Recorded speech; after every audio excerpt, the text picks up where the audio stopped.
السلام علیکم ورحمۃ اللہ وبرکاتہ۔ ناظرین اکرام، آج میں آپ کو بتاؤں گا کہ اللہ تعالیٰ جنت کو شروع سال سے رمضان کے لیے سجاتے ہیں۔ حضرت ابن عباس رضی اللہ عنہ کی روایت ہے، وہ فرماتے ہیں کہ آپ صلی اللہ علیہ وسلم نے ارشاد فرمایا کہ جنت کو رمضان شریف کے لیے خوشبوؤں کی دھونی دی جاتی ہے،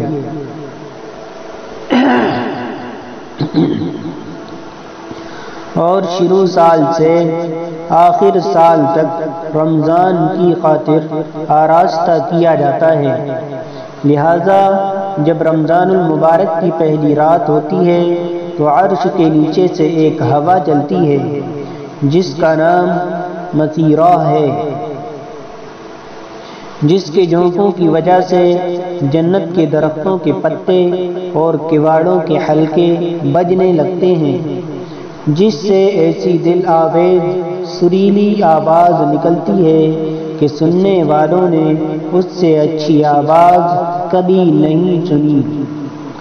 لہذا خوشنما آنکھوں والی حوریں اپنے مکانوں سے نکل کر جنت کے بالا خانوں کے درمیان کھڑے ہو کر آواز دیتی ہیں کہ کوئی ہے اللہ تعالیٰ کی بارگاہ میں ہم سے منگنی کرنے والا، تاکہ حق تعالی شان ہو اس کو ہم سے جوڑ دیں۔ پھر وہی حوریں جنت کے داروغہ رضوان سے پوچھتی ہیں کہ یہ کیسی رات ہے؟ وہ لبیک کہہ کر جواب دیتے ہیں کہ رمضان المبارک کی پہلی رات ہے۔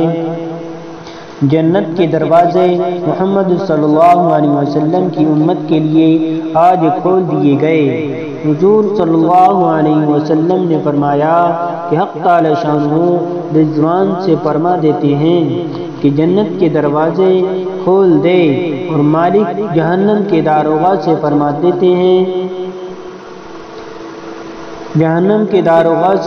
دیتے ہیں کہ احمد صلی اللہ علیہ وسلم کی امت کے روزے داروں پر جہنم کے دروازے بند کر دیے جائیں، اور جبریل علیہ السلام کو حکم ہوتا ہے کہ زمین پر جاؤ اور سرکش شیاطین کو قید کرو اور گلے میں توق ڈال کر دریا میں پھینک دو کہ میرے محبوب محمد صلی اللہ علیہ وسلم کی امت کے روزوں کو خراب نہ کریں۔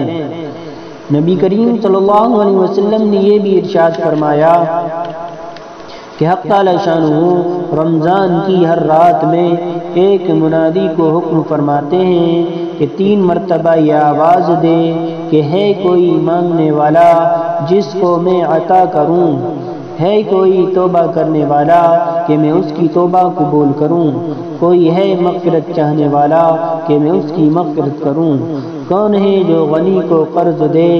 ایسا غنی، ایسا مالدار جو نادار نہیں ہے، ایسا پورا ادا کرنے والا جو ذرا بھی کمی نہیں کرتا۔ حضور صلی اللہ علیہ وسلم نے فرمایا کہ حق تعالی شانہ رمضان شریف میں روزانہ افطار کے وقت ایسے 10 لاکھ آدمیوں کو جہنم سے آزاد فرماتے ہیں جو جہنم کے مستحق ہو چکے تھے۔ اور جب رمضان کا آخری دن ہوتا ہے تو ایک رمضان سے آخری رمضان تک جس قدر لوگ جہنم سے آزاد کیے گئے تھے ان کے برابر اس ایک دن میں آزاد فرماتے ہیں۔ اور جس رات شب قدر ہوتی ہے تو حق تعالی شانہ حضرت جبریل علیہ السلام کو حکم فرماتے ہیں، وہ فرشتوں کے ایک بڑے لشکر کے ساتھ زمین پر اترتے ہیں، ان کے ساتھ ایک سبز جھنڈا ہوتا ہے جس کو کعبے کے اوپر کھڑا کرتے ہیں، اور حضرت جبریل علیہ السلام کے 100 بازو ہیں جن میں سے 2 بازو کو صرف اسی رات میں کھولتے ہیں، جن کو مشرق سے مغرب تک پھیلا دیتے ہیں۔ پھر حضرت جبریل علیہ السلام فرشتوں کو فرماتے ہیں کہ جو مسلمان آج کی رات میں کھڑا ہو یا بیٹھا ہو، نماز پڑھ رہا ہو یا ذکر کر رہا ہو، اس کو سلام کریں اور مصافحہ کریں اور ان کی دعاؤں پر آمین کہیں۔ صبح تک یہی حالت رہتی ہے۔ جب صبح ہو جاتی ہے تو جبریل علیہ السلام آواز دیتے ہیں کہ اے فرشتوں کی جماعت، اب کوچ کرو اور چلو۔ فرشتے حضرت جبریل علیہ السلام سے پوچھتے ہیں کہ اللہ تعالیٰ نے محمد صلی اللہ علیہ وسلم کی امت کے مومنوں کی حاجتوں اور ضرورتوں میں کیا معاملہ فرمایا؟ وہ کہتے ہیں کہ اللہ تعالیٰ نے ان پر توجہ فرمائی اور 4 شخصوں کے علاوہ سب کو معاف فرما دیا۔ صحابہ رضی اللہ عنہم اجمعین نے پوچھا کہ یا رسول اللہ وہ 4 شخص کون ہیں؟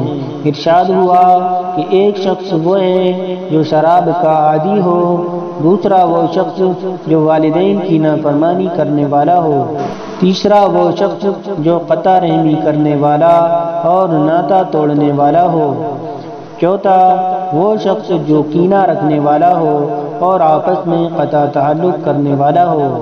پھر جب عید الفطر کی رات ہوتی ہے تو اس کا نام آسمانوں پر لیلۃ الجائزہ، انعام کی رات سے لیا جاتا ہے۔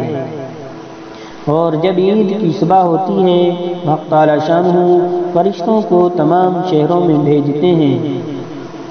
وہ زمین پر اتر کر تمام گلیوں، راستوں کے سروں پر کھڑے ہو جاتے ہیں اور ایسی آواز سے جس کو جنات اور انسان کے سوا ہر مخلوق کو سنتی ہے پکارتے ہیں کہ اے محمد صلی اللہ علیہ وسلم کی امت، اس کریم رب کی بارگاہ کی طرف چلو جو بہت زیادہ عطا فرمانے والا ہے اور بڑے سے بڑے قصور کو معاف فرمانے والا ہے۔ پھر جب لوگ عیدگاہ کی طرف نکلتے ہیں تو حق تعالی شانہ فرشتوں سے دریافت فرماتے ہیں کیا بدلہ ہے اس مزدور کا جو اپنا کام پورا کر چکا ہو؟ وہ عرض کرتے ہیں ہمارے معبود اور ہمارے مالک، اس کا بدلہ یہی ہے کہ اس کی مزدوری پوری دے دی جائے۔ تو حق تعالی شانہ ارشاد فرماتے ہیں اے فرشتوں، میں تمہیں گواہ بناتا ہوں، میں نے ان کو رمضان کے روزوں اور تراویح کے بدلے میں اپنی رضا اور مغفرت عطا کر دی۔ اور بندوں سے خطاب فرما کر ارشاد ہوتا ہے کہ اے میرے بندو، مجھ سے مانگو، میری عزت کی قسم، میرے جلال کی قسم، آج کے دن اس اجتماع میں مجھ سے اپنی آخرت کے بارے میں جو سوال کرو گے عطا کروں گا، اور دنیا کے بارے میں جو سوال کرو گے اس میں تمہاری مصلحت پر نظر کروں گا۔ میری عزت کی قسم، جب تک تم میرا خیال رکھو گے میں تمہاری لغزشوں پر ستاری کرتا رہوں گا اور ان کو چھپاتا رہوں گا۔ میری عزت کی قسم اور میرے جلال کی قسم، تو میں تمہیں مجرموں اور کافروں کے سامنے رسوا نہیں کروں گا۔ اب بخشے بخشائے اپنے گھروں کو لوٹ جاؤ، تم نے مجھے راضی کر دیا اور میں تم سے راضی ہو گیا۔ لہذا فرشتے اس اجر و ثواب کو دیکھ کر جو اس امت کو افطار کے دن ملتا ہے خوشیاں مناتے ہیں اور کھل جاتے ہیں۔ اللہ ہم سب کو ان میں سے بنائے۔ اللہ